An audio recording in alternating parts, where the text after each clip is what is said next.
Assalamualaikum warahmatullahi wabarakatuh. Kami dari kelompok 8 ingin mempresentasikan terkait dengan akuntansi keuangan lanjutan 2, chapter 15. Untuk anggota kelompok 8 adalah Desi Puji Lestari, Dewi Sartika, dan juga Susilowati. Selanjutnya,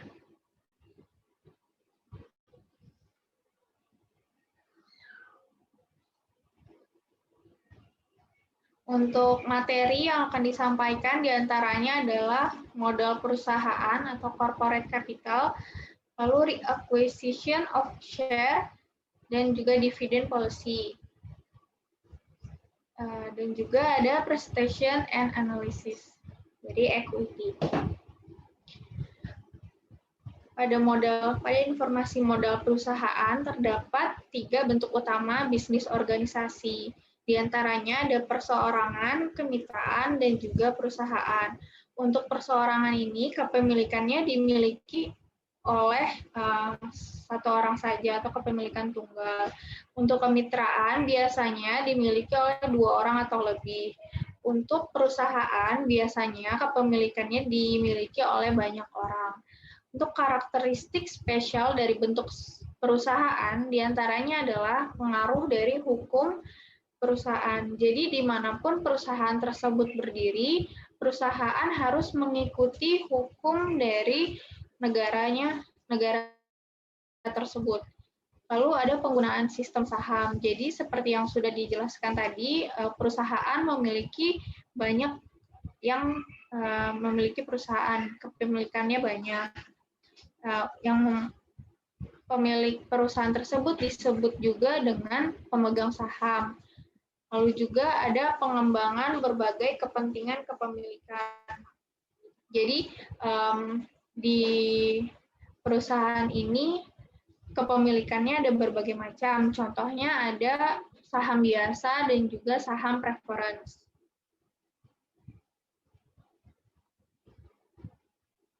Untuk penjelasan hukum perusahaan, perusahaan ini harus menyerahkan pasal pendirian atau seperti proposal jika ingin mendirikan sebuah perusahaan kepada badan pemerintah yang sesuai.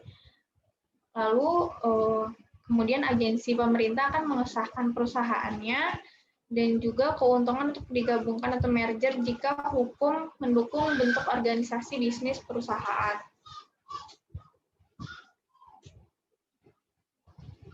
Untuk sistem saham, jika tidak ada ketentuan yang membatasi, setiap saham memiliki hak sebagai berikut. Nah, option-option di bawah ini adalah hak-hak yang dimiliki oleh pemegang saham. Di antaranya akan berbagi keuntungan dan kerugian secara proporsional, tergantung sahamnya memiliki seberapa besar.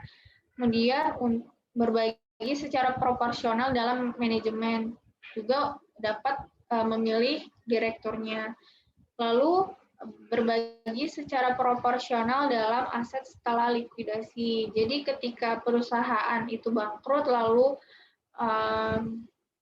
dilikuidasi, maka pemegang saham dapat dibagi secara proporsional tentunya aset tersebut. Lalu memiliki juga hak preemptif. Jadi hak preemptif ini adalah hak para pemegang saham yang sebelumnya sudah memiliki saham, kemudian membeli lagi saham di perusahaan yang sama. Selanjutnya,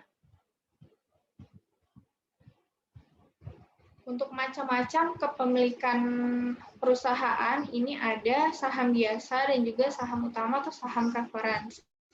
Saham biasa ini mewakili kepentingan perusahaan yang tersisa, jadi memiliki sisa hak perusahaan seperti itu. Untuk pemegang saham ini menanggung risiko kerugian yang tertinggi. Namun ketika perusahaan mencapai kesuksesan, pemegang saham biasa juga menerima manfaat dari kesuksesan perusahaan tersebut yang lumayan juga.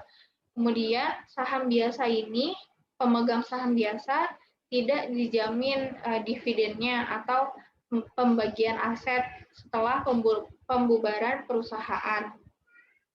Untuk saham preference, ini dibuat berdasarkan kontrak. Untuk pemegang saham preference, ini harus mengorbankan hak-haknya ketika memiliki saham biasa. Contohnya adalah hak untuk voting. Jadi pemegang saham preference itu tidak memiliki hak untuk voting. Namun pemegang saham preference memiliki hak untuk dibagi dividen duluan, diprioritaskan untuk pembagian dividen ketika ada laba perusahaan. Selanjutnya, berikut adalah komponen-komponen pada ekuitas. Nah, untuk ekuitas pada laporan Statement of Financial Position terdapat di masuk ke kategori berikut. Ada saham modal, saham premium, retained earning, akumulasi pendapatan komprehensif lainnya, saham treasury, dan juga kepentingan non-pengendali. Selanjutnya,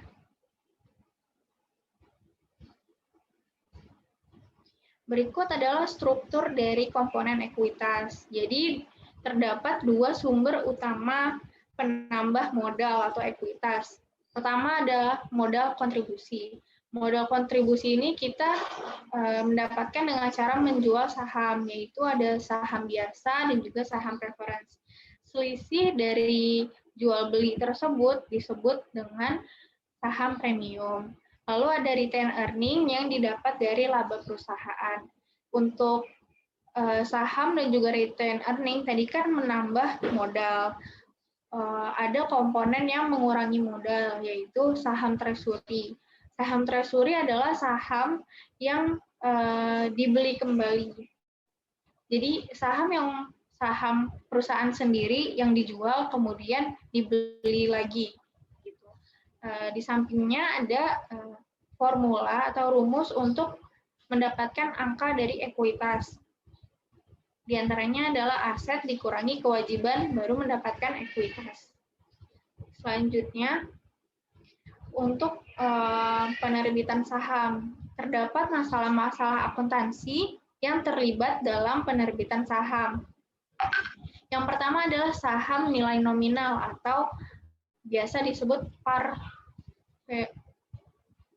value share. Itu par value share adalah nilai yang ditetapkan perusahaan untuk share atau saham yang ingin diterbitkan. Contohnya, ketika perusahaan ingin menerbitkan saham, dia menerbitkan bahwa satu lembarnya misalkan $5, maka biasanya saham tersebut dijual di atas harga nominal tersebut. Selanjutnya ada saham tanpa par.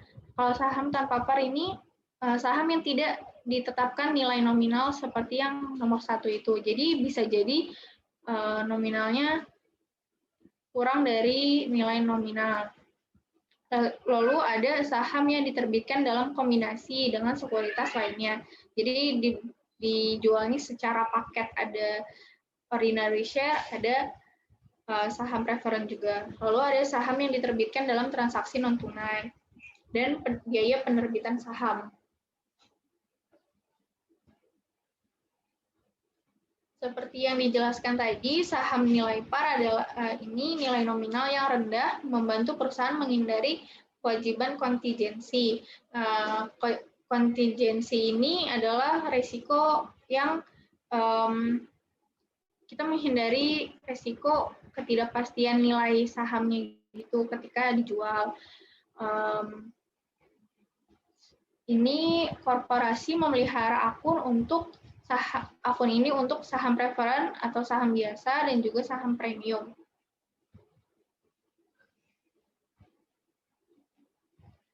Selanjutnya, saham tanpa par. Ini alasan penerbitannya menghindari tanggung jawab kontingensi dan juga menghindari kebingungan tentang pencatatan nilai par versus nilai pasar wajar. Namun, kerugian utamanya ada saham tanpa par ini adalah bahwa beberapa negara mengenakan pajak yang tinggi untuk penjualan saham tanpa par. Selain itu, di beberapa negara, total harga penerbitan untuk saham tanpa par dianggap sebagai modal resmi, yang artinya dapat mengurangi fleksibilitas dalam pembayaran dividen.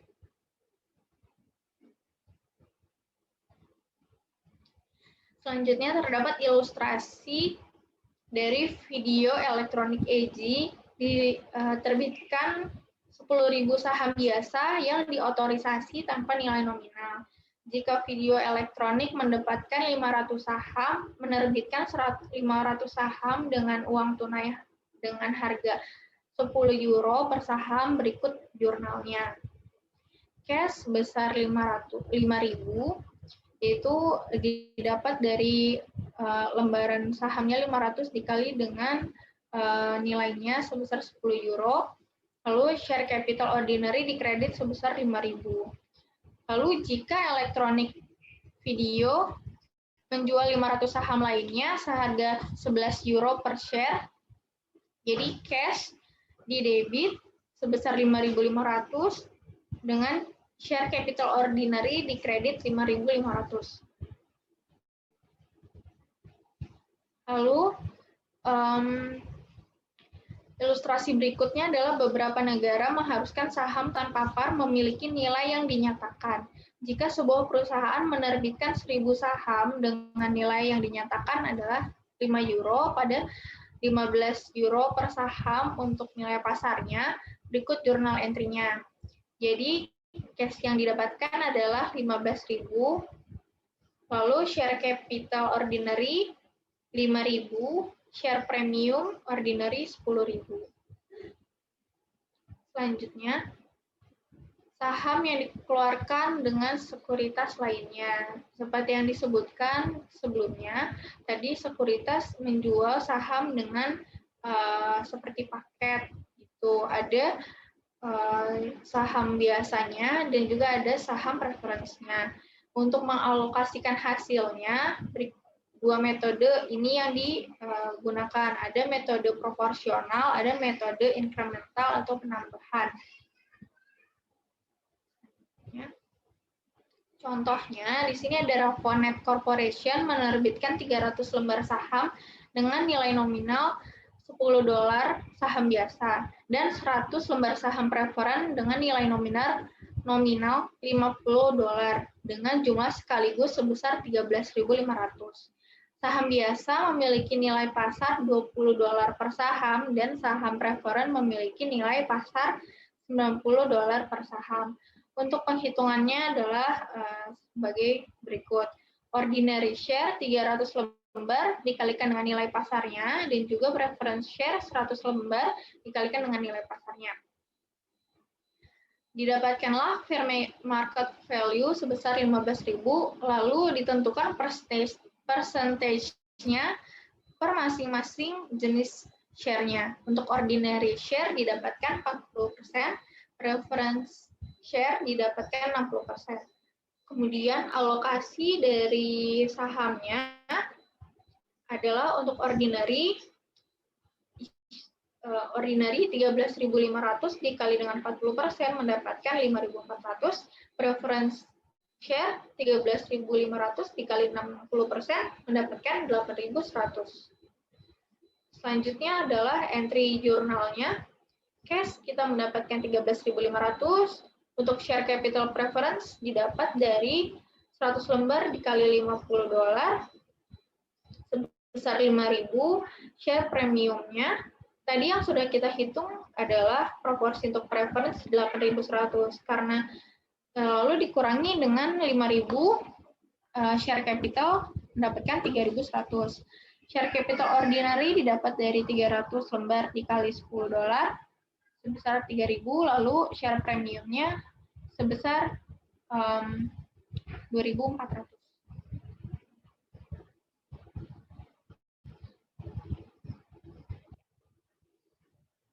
Selanjutnya, ini contoh yang incremental. Rafonet Corporation menerbitkan 300 lembar saham dengan nominal 10 saham biasa dan 100 lembar saham preference. Nilai nominal $50 dengan jumlah keseluruhan 13.500. Oh, ini dengan soal yang sama, namun bedanya adalah nilai saham preference nilai pasar preference tidak diketahui.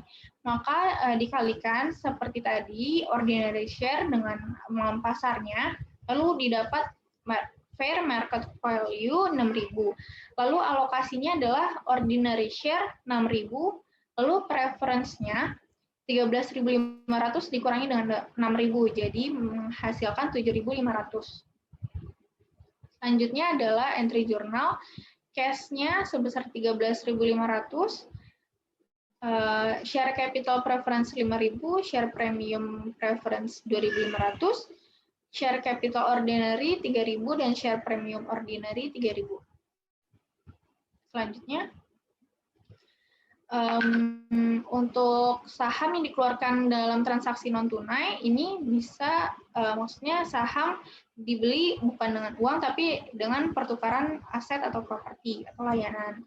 Aturan umumnya perusahaan harus mencatat saham yang dikeluarkan untuk layanan atau properti selain uang tunai pada nilai wajar barang atau jasa yang diterima. Jika tidak ada nilai wajarnya, maka gunakan nilai wajar saham yang diterbitkan. Selanjutnya, sebagai ilustrasi, di sini ada rangkaian transaksi yang menggambarkan tata cara penerbitan 10 tata cara pencatatan atas diterbitkannya saham 10.000 lembar dengan nilai nominal 10 euro untuk saham biasa untuk paten bagi Marlowe Company dalam berbagai keadaan. Marlowe tidak dapat langsung menentukan nilai wajar dari paten tersebut, tapi Marlowe mengetahui nilai wajar saham tersebut adalah 140.000 euro. Jurnalnya adalah paten pada debit 140.000 dengan share capital ordinary 100.000 dan juga share premium ordinary 40.000. Selanjutnya ada Marlowe tidak dapat langsung menentukan nilai wajar saham, tapi menentukan nilai wajar paten adalah 150.000 euro. Jadi jurnal entry-nya adalah paten pada debit sebesar 150.000, lalu share capital ordinary-nya 100 dan share premium ordinary 50.000.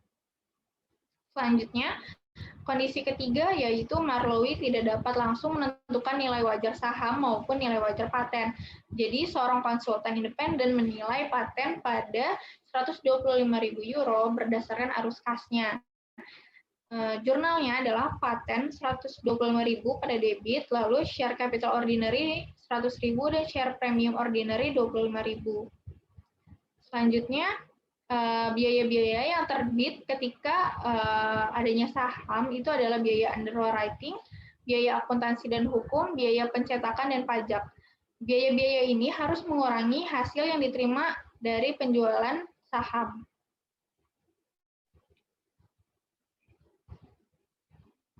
Selanjutnya yaitu saham preferen yang berikut ini di bawah ini adalah hal yang biasa dikaitkan dengan saham preference, yaitu preferensi untuk dividen. Jadi saham preferen ini, pemegang sahamnya itu diprioritaskan untuk mendapatkan dividen duluan ketika ada laba. Lalu preferensi aset pada saat likuidasi. Jadi pemegang sahamnya juga diprioritaskan untuk mendapatkan aset ketika ada likuidasi. Lalu saham preference ini dapat juga dikonversi menjadi saham biasa, lalu juga dapat dipanggil atas opsi korporasi dan namun tidak memiliki hak voting. Selanjutnya, fitur-fitur saham preferen yang barusan disampaikan. Ada kumulatif, participating, convertible, callable, dan juga redeemable. Selanjutnya,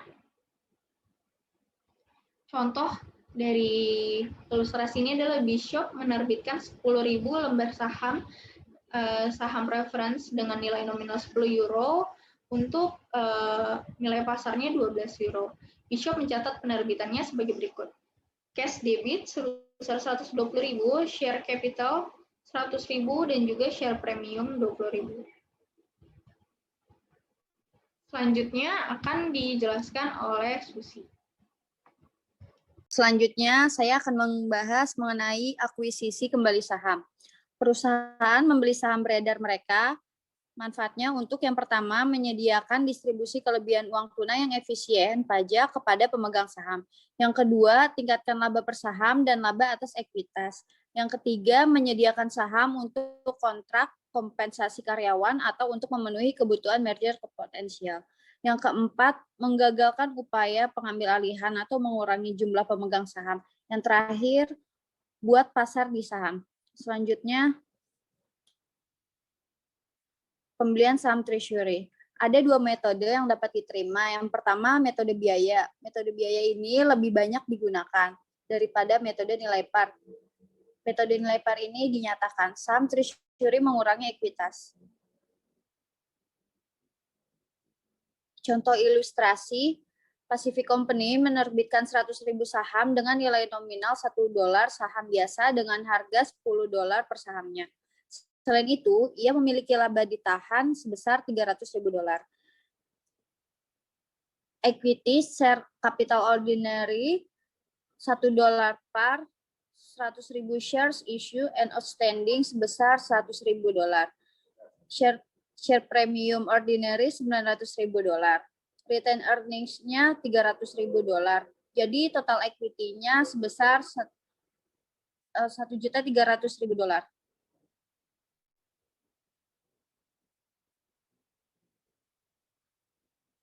Pacific Company menerbitkan 100.000 saham dengan nilai nominal $1 saham biasa dengan harga $10 per sahamnya. Selain itu, ia memiliki laba ditahan sebesar $300.000. Pada 20 Januari 2019, Pacific mengakuisisi 10.000 sahamnya dengan harga $11 per sahamnya. Pacific mencatat perolehan kembali sebagai berikut. Dengan jurnal debit treasury shares sebesar 110.000 pada cash sebesar 110.000.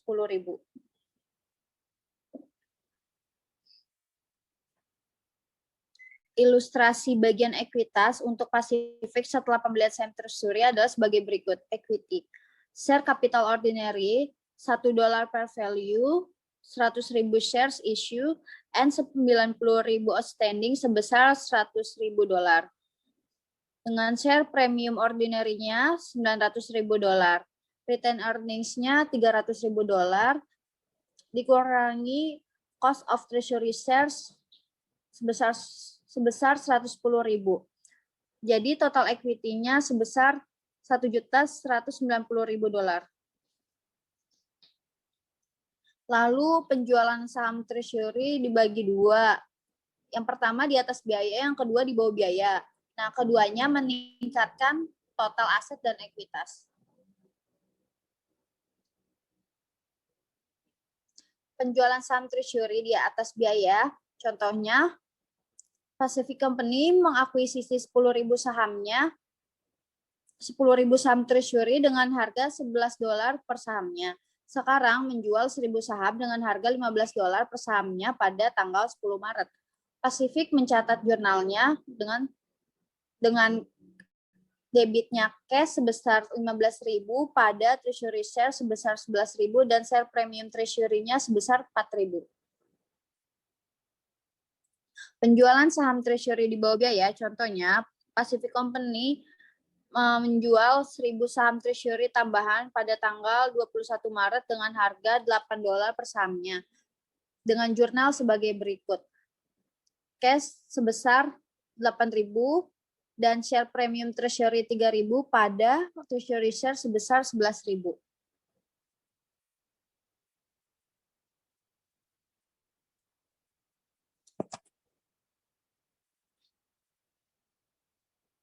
Ilustrasi share premium treasury, ilustrasinya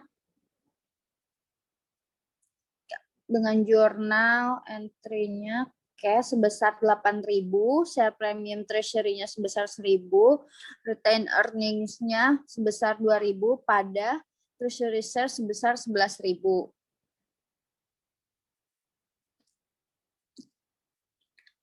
Pensiun dari treasury shares, keputusan menghasilkan Keputusan menghasilkan pembatalan saham treasury dan pengurangan jumlah saham yang ditempatkan.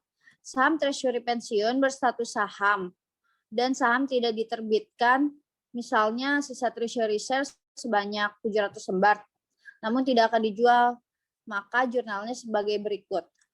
Debitnya share capital ordinary sebesar 7.000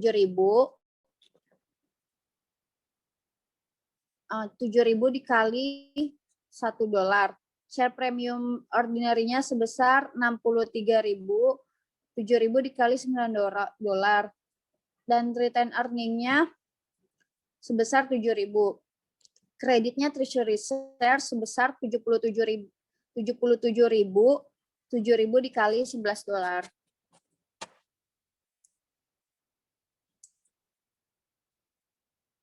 Selanjutnya akan dijelaskan oleh Dewi. Ya, saya akan menjelaskan tentang kebijakan dividen. Beberapa perusahaan membayar dividen dalam jumlah yang sama dengan laba ditahan yang tersedia secara hukum. Mengapa? Yang pertama, alasannya adalah untuk menjaga perjanjian dengan kreditor. Yang kedua, memenuhi perusahaan persyaratan. Yang ketiga, untuk membiayai pertumbuhan atau ekspansi. Yang keempat, untuk memperlancar pembayaran dividen. Yang kelima, untuk membangun bantalan dari kemungkinan kerugian.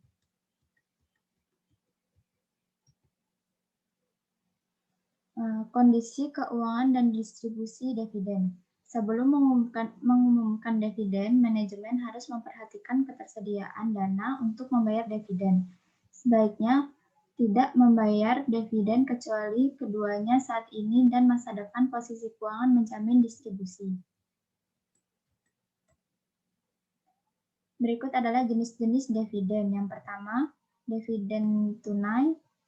Yang kedua, dividen properti. Yang ketiga, liquidated dividend. Yang keempat, share dividend. Semua dividen kecuali dividen saham mengurangi ekuitas total di perusahaan.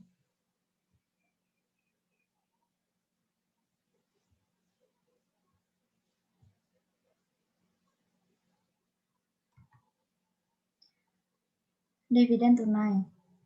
Dewan Direksi memberikan suara pada deklarasi dividen tunai. Dividen tunai yang diumumkan adalah kewajiban. Perusahaan tidak mengumumkan atau membayar dividen tunai atas saham treasury.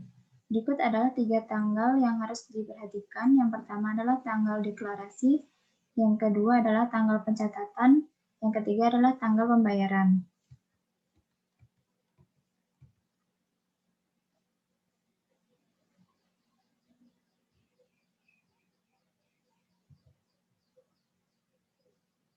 Roadway, berikut adalah ilustrasi contohnya dari Roadway Freight Corporation pada 10 Juni mengumumkan dividen tunai sebesar 10 sen per saham atas 1,8 juta saham yang dibayarkan pada 16 Juli kepada semua pemegang saham tercatat 24 Juni. Pada tanggal deklarasi yaitu 10 Juni, jurnalnya return earning $900.000 pada debit dan dividen payable $900.000 pada kredit. Untuk tanggal pencatatan 24 Juni itu no entry, dan pada tanggal pembayaran 16 Juli jurnalnya dividen payable $900.000 pada cash $900.000.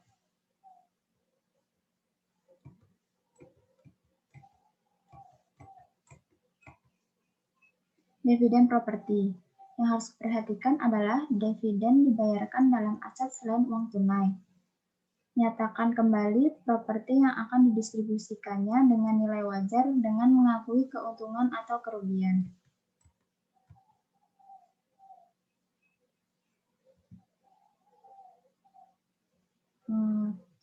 Berikut adalah ilustrasinya dari Sen Ltd. Mentransfer kepada pemegang saham sebagian dari investasinya, yaitu dimiliki untuk diperdagangkan dalam biaya sekuritas $1.250.000 dengan mengumumkan dividen properti pada 28 Desember 2018 akan didistribusikan pada 30 Januari 2019 kepada pemegang saham tercatat pada 15 Januari 2019. Pada tanggal deklarasi, sekuritas memiliki nilai wajar 2 juta Hong Kong dolar. Berikut journal entry SEN. Pada tanggal deklarasi 28 Desember 2018, yaitu equity investment 750.000 pada debit, unrealized holding gain or loss income 750.000 pada kredit, dan returning 2 juta pada debit. Berikutnya adalah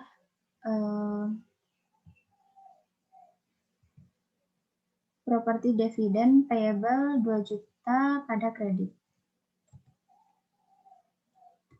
Pada tanggal distribusi pada tanggal 30 Januari 2019, properti dividen payable 2 juta pada debit dan equity investment 2 juta pada kredit. Yang ketiga adalah likuidasi dividen. Dividen apa saja yang tidak berdasarkan pendapatan mengurangi jumlah yang dibayarkan oleh pemegang saham. Berikut adalah contohnya, yaitu dari McChesney minus Inc. mengeluarkan dividen kepada pemegang saham biasa 1.200.000 euro. Pengumuman dividen tunai mencatat bahwa pemegang saham harus mempertimbangkan 900.000 euro sebagai pendapatan dan sisanya sebagai pengembalian modal. McChesney minus mencatat dividen sebagai berikut. Pada tanggal deklarasi, yaitu returning 900.000 dolar, share premium ordinary 300.000 dolar, dan dividen payable 1.200.000 dolar pada kredit. Untuk tanggal pembayarannya, yaitu jurnalnya dividen payable 1.200.000 dolar di debit dan cashnya 1.200.000 di kredit. Untuk dividen saham, yang harus diperhatikan sebagai berikut, yaitu diterbitkan oleh perusahaan dari sahamnya sendiri kepada pemegang saham secara prorata tanpa menerima pertimbangan apapun. Par value bukan fair value yang digunakan untuk mencatat dividen saham. Dividen saham tidak mempengaruhi aset atau kewajiban apapun. Entry jurnal mencerminkan reklasifikasi ekuitas.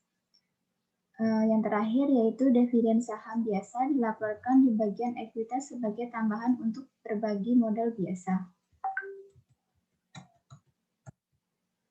Berikut adalah ilustrasinya, yaitu Merambat PLC memiliki beredar 1.000 saham dari 1 euro nilai nominal saham biasa dan laba ditahan sebesar 50.000 euro. Jika FAN mengumumkan 10% dividen saham, FAN menerbitkan 100 saham tambahan kepada pemegang saham saat ini. Jika nilai wajar saham saat pembagian dividen adalah 8 euro per saham, berikut adalah entry jurnalnya pada tanggal deklarasi, yaitu returning 10.000 di debit dan ordinary share dividend distributable 10.000 di kredit. Untuk data distribusinya, yaitu ordinary saham dividen distributable 10.000 di debit dan share capital ordinary sebesar 10.000 di kredit. Untuk saham split, berikut yang harus diperhatikan, yaitu untuk mengurangi nilai saham, dilarang masuk direkam untuk pembagian saham, turunkan nilai par, dan peningkatan jumlah saham. Berikut ilustrasinya, efek dari share split ini dari equity sebelumnya, yaitu share capital ordinary 100.000 share dari 1 euro par ditulis yaitu 100.000 euro dan retail earning-nya 50.000. Jadi totalnya adalah 150.000 euro. Dan untuk equity setelahnya, share capital ordinary 200.000 share dari 50 euro part ditulis 100.000 euro dan retail earning 50.000. Jadi totalnya adalah 150 euro.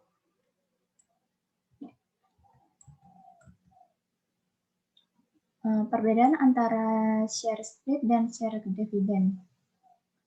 Share split berbeda dari share dividend. Bagaimana maksudnya? Jadi dijelaskan di sini, share split ini meningkatkan jumlah saham yang beredar dan menurunkan nilai par atau nilai yang dinyatakan per saham. Dari saham dividen meningkatkan jumlah saham preferen, tidak menurunkan par nilai, dan meningkatkan total nilai par saham beredar. Berikut adalah ilustrasi dari ekuitas komprehensif presentasi dari Prospa Equity Desember 31, 2019.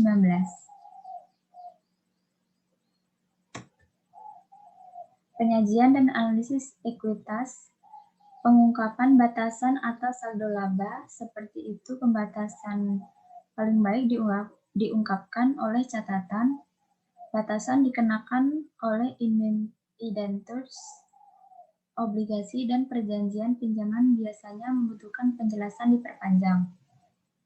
Catatan disclosure harus mengungkapkan yang pertama sumber dari pembatasan, ketentuan yang bersangkutan, dan jumlah laba ditahan tunduk pada pembatasan atau jumlah tidak dibatasi.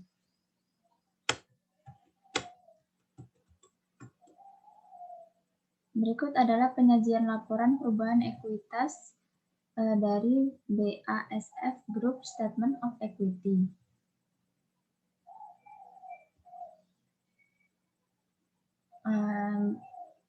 Ada contoh analisis dari Garber Inc. memiliki laba bersih sebesar 360.000 dolar, mengungkapkan dan membayar dividen preferen sebesar 54.000 dolar.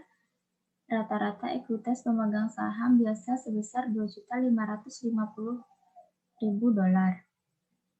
Untuk rumusnya, return on ordinary share equity yaitu net income dikurangi preference dividend dibagi average ordinary shareholder equity, yaitu 360.000 dolar dikurangi 54.000 dolar dibagi 2.550.000 dolar.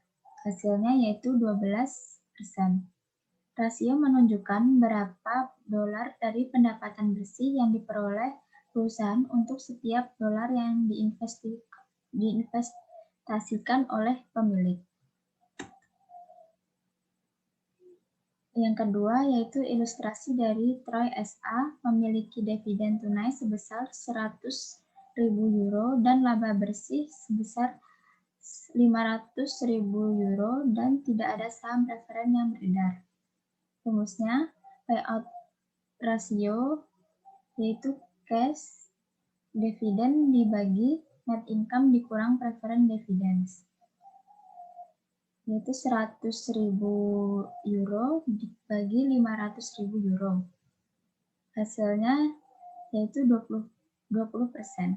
Membahas mengenai ilustrasi Chain Ltd, biasa saja ekuitas pemegang saham adalah HK 1 juta dolar dan itu memiliki 100.000 biasa saham beredar. Book value per shares-nya sama dengan ordinary shareholders equity dibagi outstanding shares, sama dengan HK 1 juta dolar dibagi 100.000. Jadinya HK 10 dolar per share-nya. Jumlah setiap saham akan diterima jika perusahaan dilikuidasi berdasarkan jumlah yang dilaporkan pada laporan posisi keuangan. Preferensi dividen. Di tahun 2019, perusahaan Mason akan mendistribusikan 50.000 euro sebagai dividen tunai. Saham biasa yang beredar memiliki nilai nominal 400.000 euro dan 6% saham preferensinya memiliki nilai par 100.000 euro. 1. Jika saham preferen tidak kumulatif dan tidak berpartisipasi, maka 6% 100.000 euro, preference sebanyak 6.000 euro. Jadi totalnya 6.000 euro. Sedangkan the remain to ordinary-nya 44.000. Jadi total dari preference dan ordinary adalah 50.000.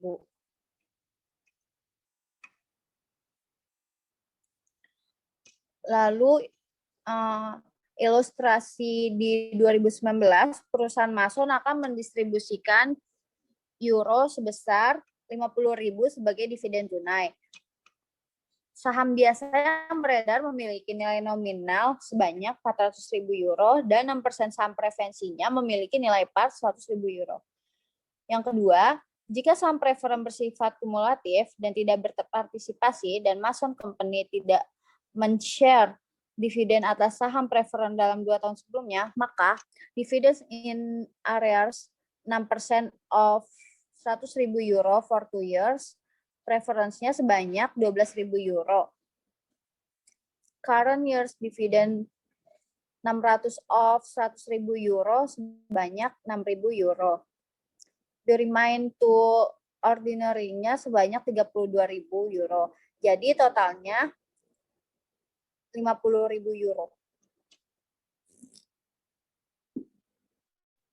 Yang ketiga, jika saham preferen tidak kumulatif dan berpartisipasi penuh, maka current year's dividends 6%, preference sebanyak 6.000 euro, ordinary sebanyak 24.000 euro, jadi totalnya 30.000 euro.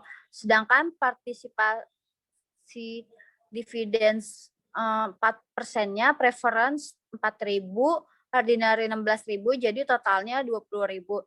Jadi total keseluruhan preference sama ordinary itu ada 50.000 euro.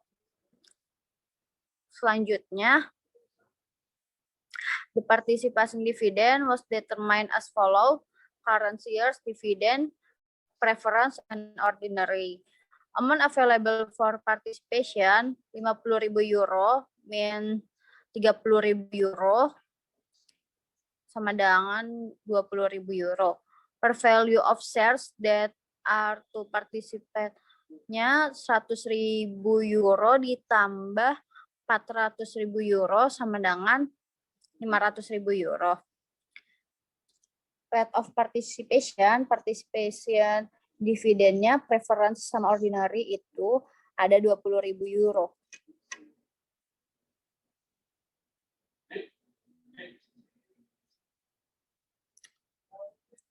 Lalu selanjutnya, jika saham preferen bersifat kumulatif dan berpartisipasi penuh dan Mason Company tidak men-share dividen atas saham preferennya dalam 2 tahun sebelumnya, maka dividend in arrears 6% of 100.000 euro for 2 years, preference-nya 12.000, current year's dividennya 6%, jadi preference-nya 6.000, partisipasi dividen 1,6%-nya itu dari 8.000 dikurangin 500.000 sama dengan 1.600 itu preference-nya. Nah, yang ordinary-nya current year's dividennya 6%-nya itu 24.000, sedangkan yang partisipasi dividennya 6.400. Jadi total keseluruhannya 50.000.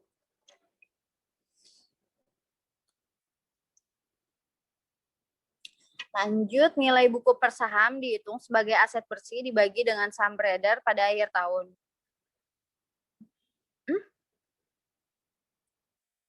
Ini gue kan masih? Kayaknya udah. Lanjut. Hah? Udah kan ya? Ini udah slide berapa? Ah, udah ya?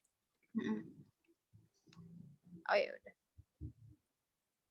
Ya, berarti gue ya selanjutnya. Selanjutnya adalah nilai buku per saham. Nilai buku per saham dihitung sebagai aset bersih dibagi dengan saham beredar pada akhir tahun. Perhitungan menjadi lebih rumit jika perusahaan memiliki saham preferen. Untuk perhitungannya sebagai berikut. Untuk preference share-nya 5% sebesar 300.000, lalu ordinary share 400.000 dolar, lalu share premium ordinary-nya 37.500 dan retain earning-nya 162.582. Sehingga total yang didapatkan untuk preference-nya sebesar 300.000 euro dan ordinary-nya 600.082 euro. Share outstanding-nya adalah 4.000 dan book value per share-nya 150,02 euro. Asumsikan bahwa fakta yang sama ada, kecuali bahwa saham preferen 5% bersifat kumulatif, berpartisipasi hingga 8%, dan bahwa dividen selama 3 tahun sebelum tahun berjalan menunggak. Untuk yang total tadi sama, untuk total tadi mendapatkan 369.000 dan juga ordinary sebesar 531.082 euro. Sehingga share outstanding masih sama 4.000, namun book value per share-nya jadi berubah menjadi 132,77 euro. Untuk exercise-nya nomor 15.8 tentang entry saham, preferen, dan juga dividen. Westberg Corporation memiliki 10.000 saham dengan nilai nominal $100. Lalu untuk saham preferennya 6% dan 50.000 saham biasa dengan nilai nominal $10 beredar pada tanggal 31 Desember 2015. Pertanyaannya adalah A. Jika saham preferen bersifat kumulatif dan dividen terakhir dibayarkan atas saham preferen pada tanggal 31 Desember 2012, berapa jumlah tunggakan dividen yang harus dilaporkan pada posisi keuangan 31 Desember 2015. Bagaimana dividen ini dilaporkan? Yang B, jika saham preferen dapat dikonversi menjadi 7 saham dengan nominal $10 saham biasa dan 3.000 saham dikonversi, jurnal apa yang diperlukan untuk konversi tersebut? Dengan asumsi saham preferen diterbitkan pada nilai nominal. Yang C, jika saham preferen diterbitkan dengan angka $107 per saham, bagaimana seharusnya saham preferen dilaporkan di bagian ekuitas? Jawabannya adalah untuk poin A, 1 juta tadi didapat dari angka nilai nominal $100 dikali dengan 10.000 saham, 10.000 lembar saham dikali dengan 6% mendapatkan $60.000. $60.000 dikalikan dengan 3 tahunnya menunggak, yaitu dari 2012 hingga 2015 mendapatkan $180.000. Dividen kumulatif diungkapkan dalam catatan di bagian ekuitas dan ini tidak dilaporkan sebagai kewajiban. Untuk yang B, untuk journal entry modal saham preferen 3.000 dikali $100 yaitu 300.000, kemudian saham modal biasa ordinary share itu 3.000 dikali 7 kali 10. Kenapa dikali 7? Karena tadi instruksinya adalah saham preferen dikonversi menjadi 7 saham dengan nominal 10 saham biasa. Jadi mendapatkan 210.000 saham biasa. Lalu selisihnya dimasukkan ke saham premium ordinary, yaitu sebesar 90.000. Yang C, pertanyaannya adalah jika saham preferen diterbitkan dengan harga $107 per saham, bagaimana dilaporkan di bagian ekuitas? Jadi dilaporkannya adalah 10.000 saham yang diterbitkan sebesar 1 juta dan juga saham preferensi premium sebesar 10.000 dikali $7 mendapatkan 70.000. Lalu untuk exercise 15-16 terkait perhitungan retain earning, informasi berikut telah diambil dari buku besar Choi Corporation. Pendapatan totalnya sejak pendirian 287.000 won, total dividen tunai yang diberikan 60.000, total nilai dividen saham yang dibagikan 40.000, keuntungan transaksi saham treasury 18.000, akumulasi pendapatan komprehensif lainnya 32.000. Untuk saldo dari pinjamannya berarti jika dilihat dari formula yang telah dijelaskan di awal, untuk mendapatkan ekuitas adalah pengurangan dari aset dan juga kewajiban. Sekarang yang diketahui adalah informasi aset dan juga informasi pendapatan dan juga dividen. Jadi untuk mendapatkan kewajiban adalah nominal pendapatan dikurangi dengan nominal ekuitasnya tersebut.